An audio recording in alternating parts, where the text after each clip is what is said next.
Charlie's parents who lost their beloved son, and to the entire Kirk family, we know that no words can ever be enough to fill the void he leaves behind. That's a void that just can't be filled. But I hope the extraordinary outpouring of emotion over these past 11 days has comforted you with the knowledge that your son brought more good and love into this world in his 31 short years than most people, even very, very successful people, can bring in a lifetime. Man, that Charlie Kirk funeral, man, is just something crazy, man. It's something amazing. I'm not gonna lie. Like, the amount of people that came out to celebrate this man is just, it's really inspiring, because it just lets you know, like, how loved he was, and like his voice really attracted people. You feel me? That shit is crazy, bro. Like, all right, guys, so we got to talk about Charlie Kirk's funeral, okay, which hit a capacity of over 200,000 people that turned out to hear President Trump speak, and most importantly, Miss Erika Kirk, the wife of Charlie Kirk, speak. And I got to tell you, it was probably one of the most emotional funerals that I've seen in a long, long, long time, and one of the most beautiful funerals. I mean, I have goosebumps just thinking about what I saw and what I felt watching the funeral, watching the service, and I'm pretty sure a lot of you guys kind of felt the same way that I felt about it. It's kind of difficult for me to talk about it now, because it's still hard for me to believe that Charlie Kirk is not with us, okay? But his spirit lives on, and I think that is the takeaway from this funeral, this ceremony, which is that Charlie Kirk's legacy is stronger than ever before. And this is the reason why liberals are currently seething online over what they saw at the funeral, okay? And we're gonna talk about that because, of course, obviously, there were a lot of haters, right, that watched the funeral. You had people who actually showed up to protest the funeral, which, you know, by the way, really is kind of beyond me, right? I don't understand how you show up to protest a funeral. Hey, I'm gonna say it since y'all don't want to say it, man. Enough's enough, bro. Like, you finna go try to protest this man's funeral, bro? Like, for real? Really, bro? Man, anybody that go to Charlie Kirk funeral to protest, you seriously need to be evaluated for mental illness. You do. That's crazy. What are you protesting? You don't want people to go and show sympathy for this man and what happened to him? Because y'all be stuck on this empathy word, bro. Do you know what empathy means? Empathy is showing sorrow in a way in which you put yourself in someone else's shoes to get a better understanding as to why this is something that they're dealing with. I can't empathize with someone who is of the alphabet community, because I would have to be in a delusion to feel where they're coming from. There is no empathy for that. That's just mental stuff, bro. Like, what's wrong with y'all? But this protesting stuff, they're gone way too far. These folks want to protest every single thing, and these protests lead to nothing. Yeah, well, I will say this. I think these protests kind of show you the type of people that we're dealing with, okay? But the good thing is that nobody showed up, right? As you can see here, okay? This was the protest. Go get fed too! Absolutely nobody. Go get fed too! Don't bring down the rest of you, go to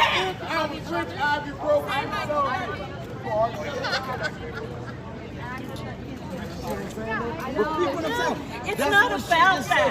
If I was rich, if I was giving everything in the Jesus world. Christ loves you! He could take you today. Yeah, so as you can see, nobody showed up except the most radical of the radical lunatics, okay? So again, it just shows you the type of people that we're dealing with.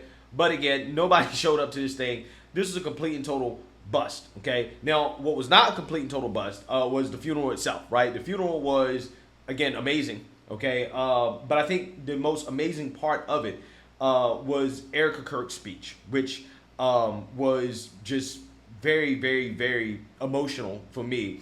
And I think the most emotional part of it is when she showed what it's like to be a Christian and what it means to be a Christian, which means that you have to make the hard choices of forgiving people who have done you wrong. Even the assassin who took away her husband, took away the father of her children on stage for the world to see while the world is watching. She forgave the individual.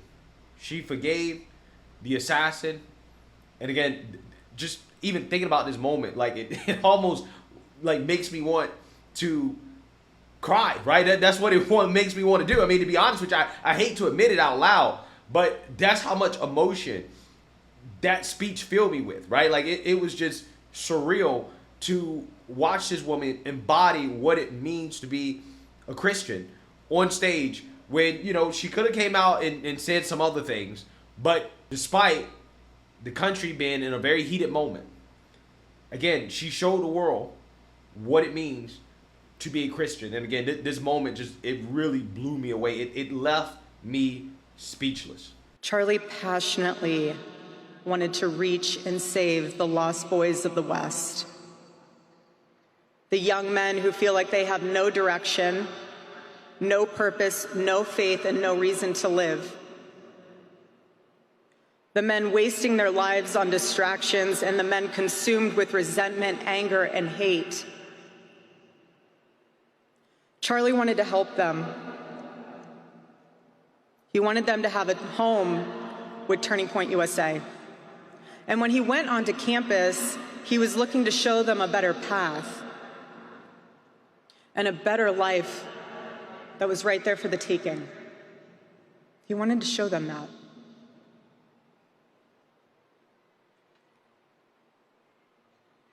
My husband, Charlie,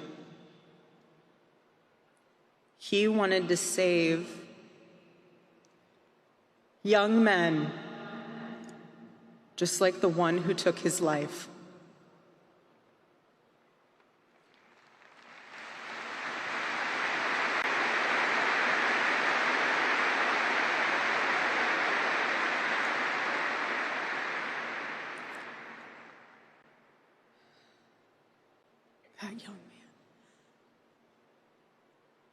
That young man, on the cross, our Savior said,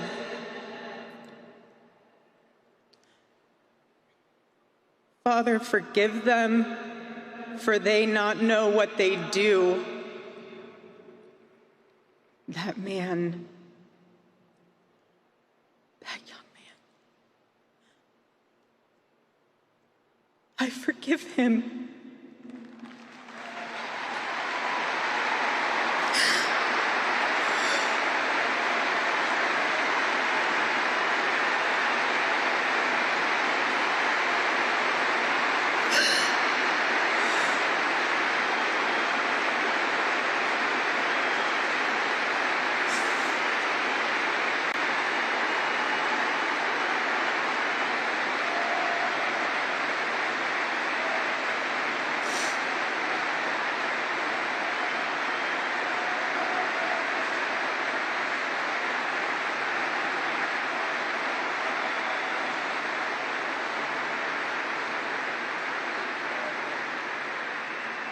I forgive him because it was what Christ did and is what Charlie would do. The answer to hate is not hate. The answer we know from the gospel is love, and always love. Love for our enemies and love for those who persecute us. Yeah, that was a very, very, very powerful moment, right? And the reason why it was so powerful is because, again, as a Christian, this is what we're supposed to do, right? We're supposed to forgive our enemies, people who do you wrong, right? Now, I don't think, for me personally, that means that I am supposed to forget about what they did or be naive about what they did, or, you know, that person is not supposed to be punished, okay? Or that the state is not supposed to seek justice against that individual.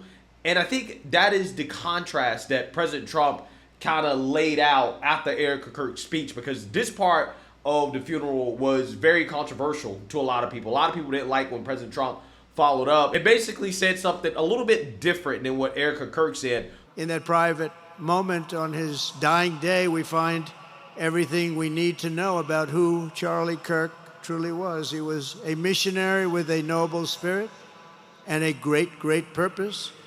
He did not hate his opponents. He wanted the best for them. That's where I disagreed with Charlie.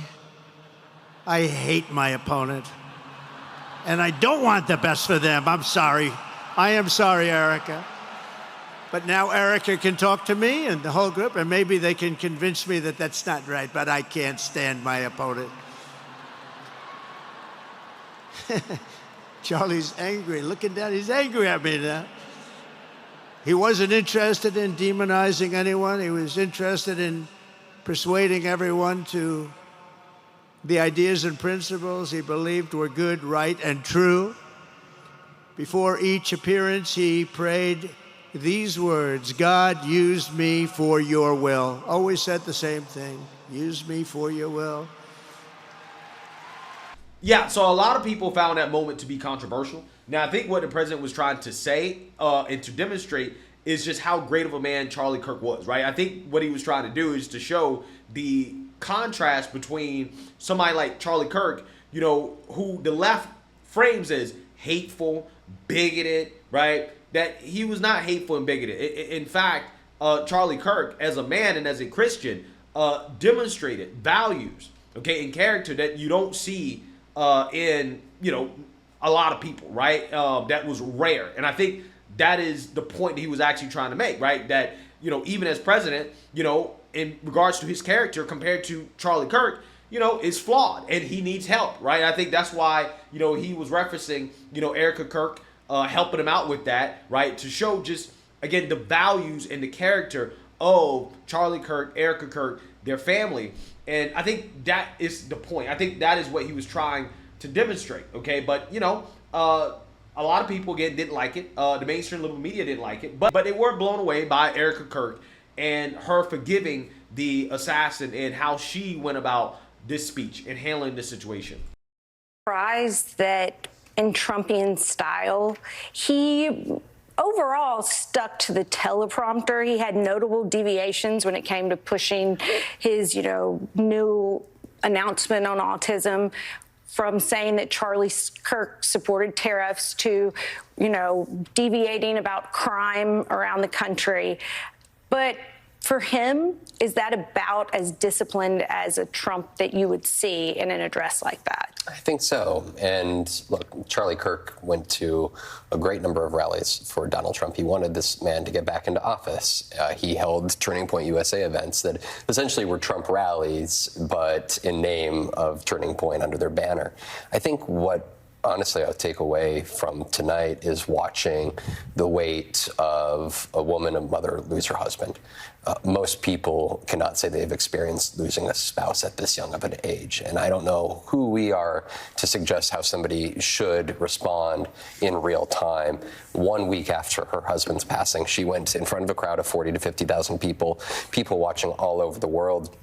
And she delivered remarks in which she forgave the assassin that shot her husband. I thought it was just remarkable. A remarkable moment, because in so many ways where America stands in 2025 is how do we respond going forward? And the woman that just lost her husband stood there in front of the world and said, I forgive. And because her Christian faith teaches her to love your enemy and not hate your enemy, and to love those that persecute you.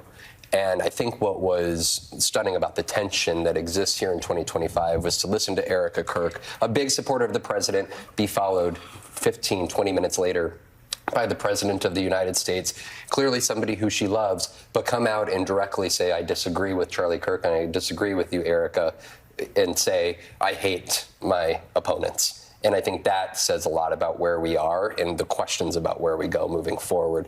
The Erika Kirk route or the Donald Trump. It was the first time that I'd ever heard Erika Kirk speak publicly. I think that's the case for a lot of people. Would it be an overstatement to say that we witnessed the birth of a political star? Well, certainly, I think both in the immediate aftermath of the assassination, when she spoke in a video presentation, and here you see that she was, as she describes, also a full partner in this movement with Charlie Kirk. So I don't think she is coming into this cold, right? This is clearly something that has been a joint force in their household. And I think our reporting has suggested she informed, you know, when asked, how much are you aware, as somebody was saying this in our air earlier, of like what is going on in the organization? She's like, I know everything, absolutely everything that's going on. So I do think she is a political force. There's no doubt about it. And she's now in a position that, her star could certainly rise here. I mean, it was indeed an astonishing tribute to her husband, and also just a planted moment of someone trying to capture the attention of everyone in this room and around the world watching, not just about... I think the president struck the right tone in terms of talking about Charlie. Would I have preferred some of the politics? I guess I'll leave that for people to decide on their own. I get it. Again, he's the president. Charlie was political in nature, and he was a supporter of the president's agenda, whether people agree with that or not. So it doesn't surprise me that the president would bring up certain aspects of his political belief, which, again, Charlie did everything he could to support the president's agenda. I love you, but I disagree. That's okay. Respectfully. Look how Respectfully, respectful right? that was. I love you, but I disagree.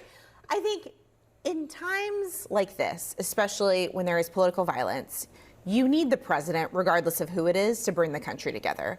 And that has not happened. This was an opportunity for Trump to do that. He did not take that opportunity. Everyone else did, except for his advisor, but everybody else took that opportunity. The person who really did that was Erika Kirk. She came to the moment. She understood that people need to be brought together. She's probably one of the only people besides Donald Trump who could do that. So much as she says, you said it earlier, that she forgave the shooter. She also said the answer to hate is not hate.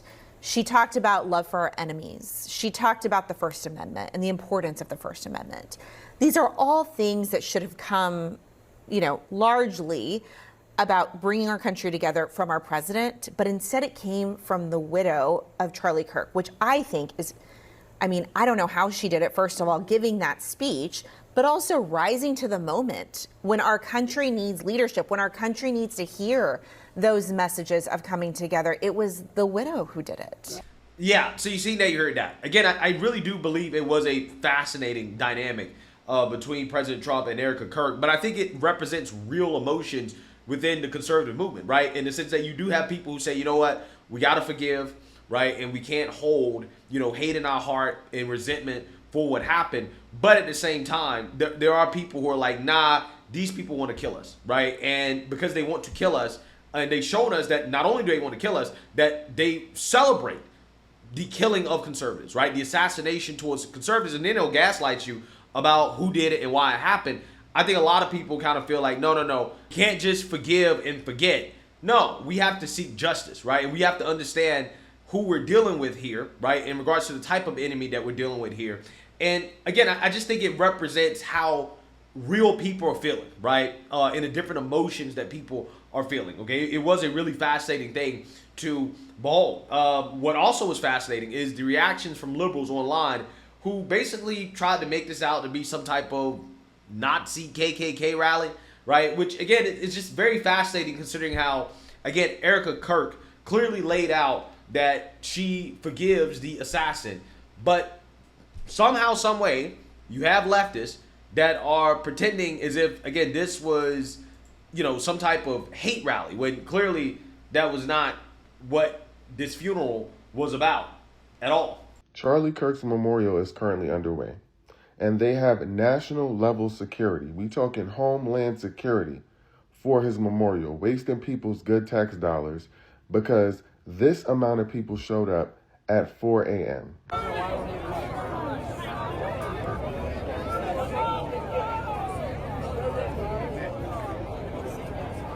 I didn't even know Charlie Kirk's funeral was today. I just popped up and saw it on the news, and oh my God, that shit looks scary.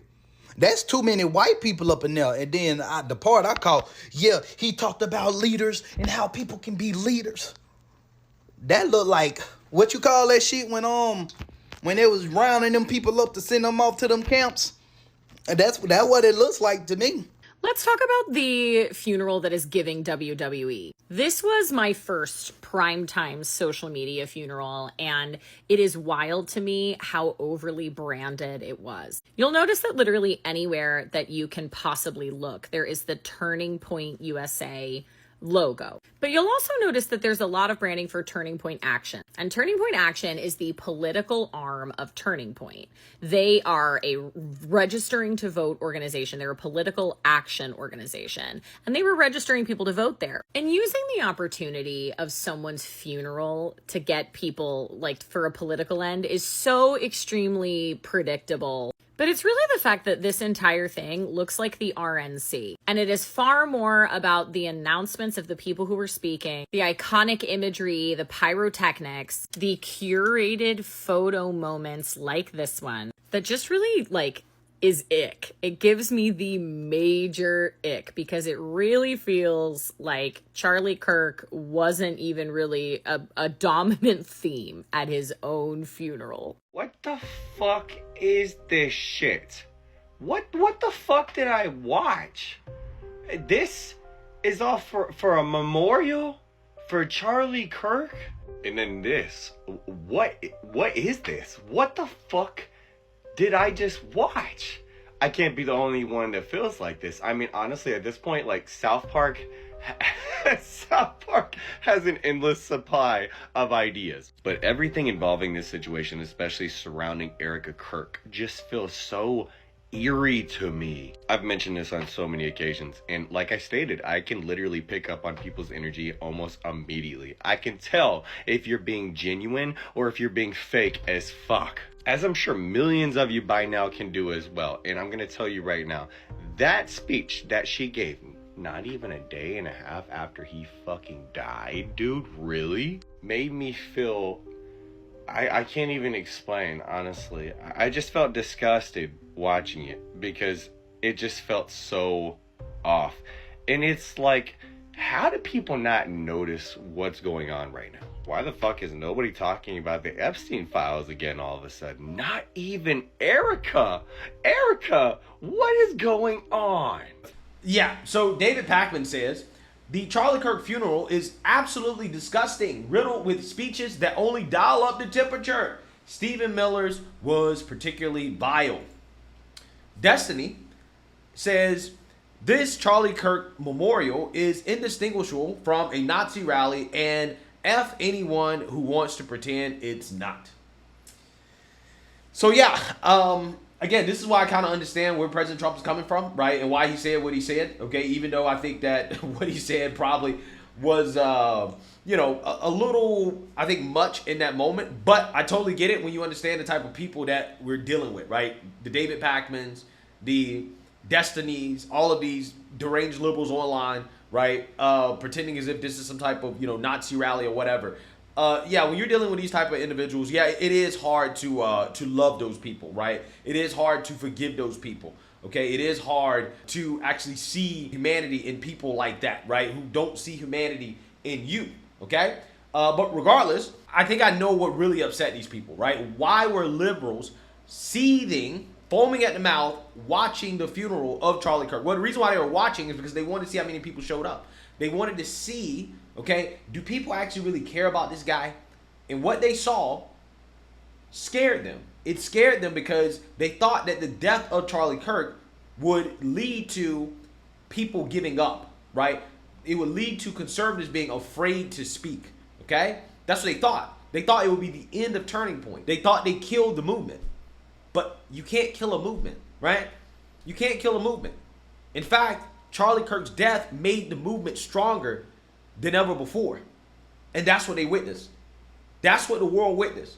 And again, that's why liberals are so upset. They're freaking out. You know, they're you know, saying that, oh, well, this is political and blah, blah. Well, the reason why they're so upset about the politics here is because, again, what's happening is that Charlie Kirk's legacy, what he actually wanted, is being fulfilled, right? Charlie would want Turning Point to grow stronger as a result of his death, right? That's what he would want. He would want more people to sign up. He would want more awareness, right? Because ultimately, what Charlie wanted, the values that he wanted to instill in people, were to get married, have children, build a legacy, pass down your values, pursue the eternal, and to seek joy. That's what he wanted. And that's going to live on through Turning Point, which is an organization that will be stronger than ever, okay? Especially because of this assassination. So if you think about it, it kind of backfired, right? And liberals are witnessing the assassination of Charlie Kirk backfire in real life after they spent the last 2 weeks celebrating the assassination of Charlie Kirk, just to realize that, wait, hold on now. We just created millions more Charlie Kirks by assassinating him. And that's why they're freaking out. That's why they're freaking out, because they're realizing that, again, this assassination against Charlie Kirk has backfired. That, hey, you can kill a man, but you can't kill a movement. In fact, you're going to make the movement stronger, right? You just added more fuel to the fire. Okay, you were already upset that you were losing before. Oh, just wait now, right? Just wait. Now that you've done this, oh, it's even worse, right? You've created a bigger problem for yourself. And again, that is what these people have witnessed, and that's what's freaking them out. That's what's freaking them out. So, like I said, again, this funeral was beautiful. It was probably one of the more emotional funerals that I've seen in a long time. And I think it did a great job at highlighting Charlie's legacy. I think it did a great job at bringing people into the conservative movement, okay, into Turning Point, and doing ultimately what Charlie would want in a moment like this, which is to keep pressing on, right, to keep fighting back, okay, to keep growing our movement, keep spreading our values. And I think that this funeral did an amazing job at that. So let me know what you guys think. Make sure you like, comment,